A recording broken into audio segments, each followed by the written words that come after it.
देख रहे हैं राष्ट्रीय दर्पण। चैनल को लाइक करें, सब्सक्राइब करें, शेयर करें और कमेंट बॉक्स में अपनी राय जरूर लिखें। अपने क्षेत्र की खबरें प्रसारित करवाने या अपने अस्पताल, school, college, coaching centre, hotel, showroom या किसी भी व्यापार का विज्ञापन देने के लिए नीचे दिए गए नंबर पर आज ही संपर्क करें। कम लागत में प्रभावशाली विज्ञापन, हजारों दर्शकों तक सीधी पहुंच। देखते रहिए राष्ट्रीय दर्पण, सच की आवाज जनता के साथ। आज हम बात कर रहे हैं भारतीय रेलवे के उस प्रयोग की जिसने रेल यात्रा की परंपरागत व्यवस्था में एक बड़ा बदलाव लाने की कोशिश की।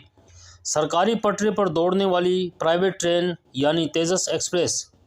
भारतीय रेल नेटवर्क पर आमतौर पर सभी ट्रेनों का संचालन सीधे रेलवे द्वारा किया जाता है, लेकिन कुछ वर्षों पहले एक नया मॉडल सामने आया जिसने ट्रेन का संचालन कॉरपोरेट स्टाइल मैनेजमेंट के तहत किया गया। इसी मॉडल के तहत शुरू हुई देश की पहली कॉरपोरेट संचालित ट्रेन नई दिल्ली से लखनऊ के बीच चलने वाली तेजस एक्सप्रेस। यह ट्रेन नई दिल्ली और लखनऊ के बीच चलाई गई और इसे यात्रियों को एयरलाइन जैसी सुविधाएं देने के उद्देश्य से लॉन्च किया गया था। वर्तमान में चल रही है सिर्फ 2 कॉरपोरेट संचालित तेजस ट्रेनें। फिलहाल देश में इस मॉडल पर केवल 2 ही ट्रेनें संचालित हो रही है। 82-501 लखनऊ नई दिल्ली तेजस एक्सप्रेस उत्तर भारत के सबसे व्यस्त रूट पर प्रीमियम यात्रा का अनुभव देने के लिए चलाई जा रही है। 82-901 अहमदाबाद मुंबई तेजस एक्सप्रेस। क्या है इन दोनों ट्रेनों की खासियत?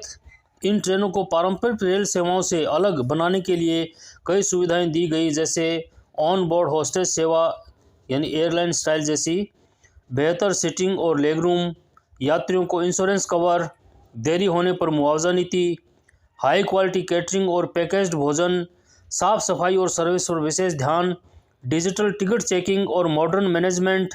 यानी कोशिश यह रही कि रेल यात्रा को प्रीमियम ट्रैवल एक्सपीरियंस में बदला जाए।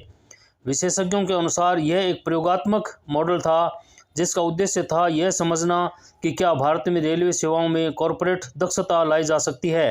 हालांकि अभी तक इस मॉडल का बड़े पैमाने पर विस्तार नहीं हुआ है, लेकिन यह पहल भारतीय रेलवे के इतिहास में एक अलग और महत्वपूर्ण अध्याय जरूर बन चुकी है। इस बारे में यात्रियों की क्या राय है?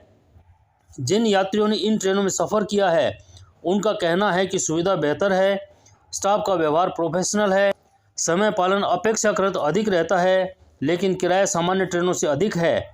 अब सवाल आपसे है, ये आपको इसका जवाब देना है। कृपया कमेंट बॉक्स में जवाब ज़रूर दें। अगर आपने इन दोनों तेजस ट्रेनों में यात्रा की है तो आपको वाकई क्या साधारण रेल में और इस तेजस ट्रेन के सफ़र में कुछ अंतर महसूस हुआ? क्या यह मॉडल भविष्य में रेल व्यवस्था बन सकता है या पारंपरिक भारतीय रेल से ज़्यादा व्यवहारिक है?